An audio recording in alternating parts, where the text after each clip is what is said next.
नमस्कार, स्वागत है आप सभी का भारत केसरी न्यूज में और मैं हूं आपके साथ ज्योति पाटिल। रुक करते हैं बड़ी खबर की तरफ। उत्तर प्रदेश में बुआ बबुआ ने सिर्फ परिवार का किया विकास, सीएम योगी आदित्यनाथ। आज मुख्यमंत्री योगी आदित्यनाथ दोपहर 2:30 चंदौली के रामगढ़ स्थित बाबा कीनाराम के धाम पहुंचे। साथ ही चंदौली जिले के सकलडीहा विधानसभा क्षेत्र में 30 करोड़ रुपए की परियोजनाओं का लोकार्पण और शिलान्यास किया।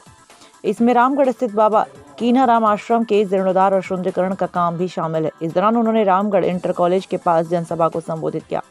जनसभा को संबोधित करते हुए मुख्यमंत्री ने कहा कि किसानों ने चंदौली जिले का नाम देश दुनिया में रोशन किया।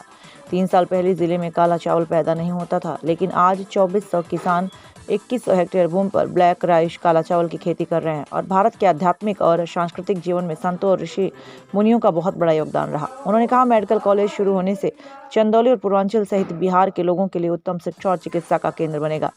विपक्षी पार्टियों पर हमला करते उन्होंने कहा कि अगर सकलडीहा से भाजपा का विधायक चुनाव हुआ तो बाबा की धरती को विकास के लिए इतना समय नहीं लगता। साथ ही कहा कि विपक्ष के पास कोई मुद्दा नहीं है और वही सपा और बसपा पर निशाना साधते हुए कहा, जब उन्हें सत्ता मिली तो जातिवाद, परिवारवाद और वंशवाद से ऊपर उठकर काम नहीं कर पाए। उनकी सरकार में लूट माफियागिरी और विकास के पैसों को लूटकर भ्रष्टाचार फैलाते थे। उन्होंने कहा कि आज भाजपा सरकार में वही पैसा लोगों के विकास में काम में लगाया जा रहा है।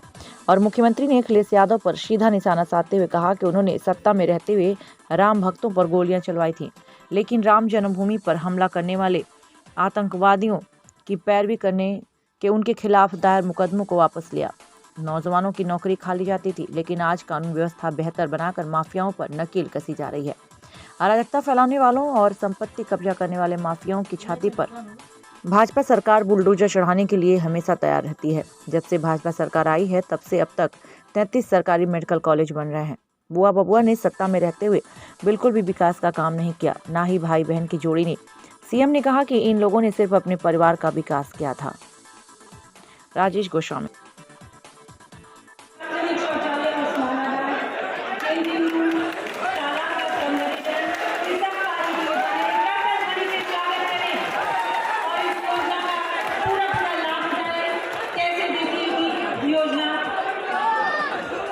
समर्पित कर दी गई है और इसी के साथ विनम्र निवेदन है कि माननीय मुख्यमंत्री जी अपने कार्यक्रम द्वारा विभिन्न योजना के हितग्राहियों को स्वीकृति पत्र, चेक और चाबी भी वितरित करेंगे।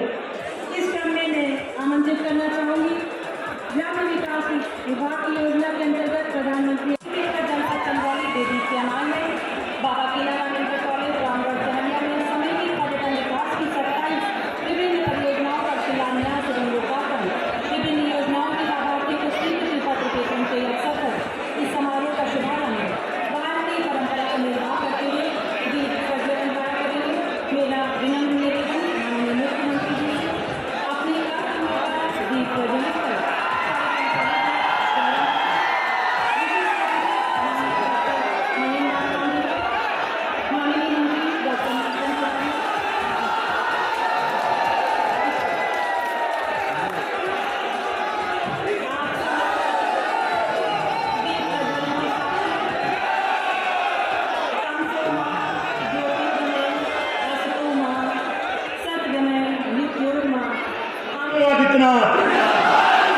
बोले बाबा कीनाराम जी की सभी को नमस्कार।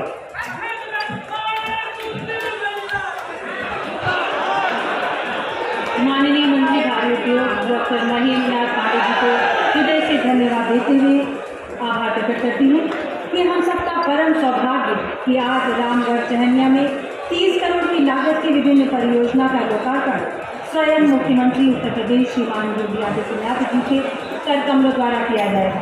मेरा विनम्र निवेदन जनहित में ये शुभ कार्य संपन्न कराने की कृपा करें माननीय मुख्यमंत्री उत्तर प्रदेश श्रीमान योगी आदित्यनाथ जी।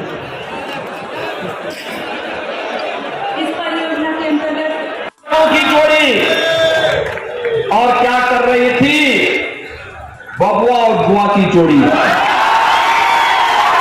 उन्होंने विकास तो कभी किया ही नहीं, विकास की कोई सोच भी नहीं थी। इन्होंने केवल अपना विकास किया। इनके लिए अपना परिवार ही पूरा प्रदेश था, यानी वे केवल अपने परिवार का विकास करते थे और जब प्रदेश की बात आती थी तो सड़क भी नहीं बनाते थे, गुंडागिरी अलग से करते थे, क्रय केंद्र नहीं चलते थे, हर व्यक्ति तबाह था। और हमारे लिए प्रदेश की 25 करोड़ की जनता ही परिवार है।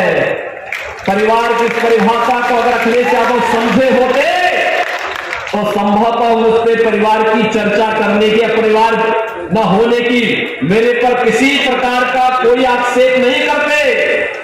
उनको मालूम होना चाहिए कि मेरे लिए तो 25 करोड़ की प्रदेश की जनता ही परिवार है मेरा, और इसीलिए मैं जो भी करूंगा इस 25 करोड़ की आबादी को ध्यान में रख करके करूंगा।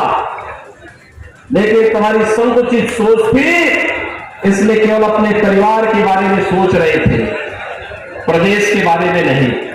और इसीलिए प्रदेश में दंगे होते थे, पर्व और त्योहार नहीं मनाने दिए जाते थे, किसानों के जीवन पर खिलवाड़ के साथ खिलवाड़ होता था, नौजवानों के भविष्य के साथ खिलवाड़ होता था, बहन बेटियों की इज्जत के साथ खिलवाड़ इनके मंत्रीगण करते थे। प्रदेश में अराजकता चरम पर थी, कानून व्यवस्था तार तार कर थी, कोई उत्तर प्रदेश में आना नहीं चाहता था। लेकिन भाइयों बहनों, 4.5 वर्ष भारतीय जनता पार्टी की सरकार तो प्रदेश में हो गए हैं, प्रदेश में एक भी दंगा नहीं हुआ, पर्व और त्योहार शांतिपूर्ण तरीके से मनाए जा रहे हैं। और अब तो पर्व और त्योहार के पहले भी जब दुनिया कोरोना से तपती है। तो भारत केसरी में मेरे साथ फिलहाल इतना ही, लेकिन भारत केसरी पर न्यूज का सिलसिला लगातार जारी है। देखते रहे भारत केसरी, लेकिन सबसे पहले चैनल को सब्सक्राइब करना, खबरों को लाइक करना और शेयर करना बिल्कुल ना भूलें।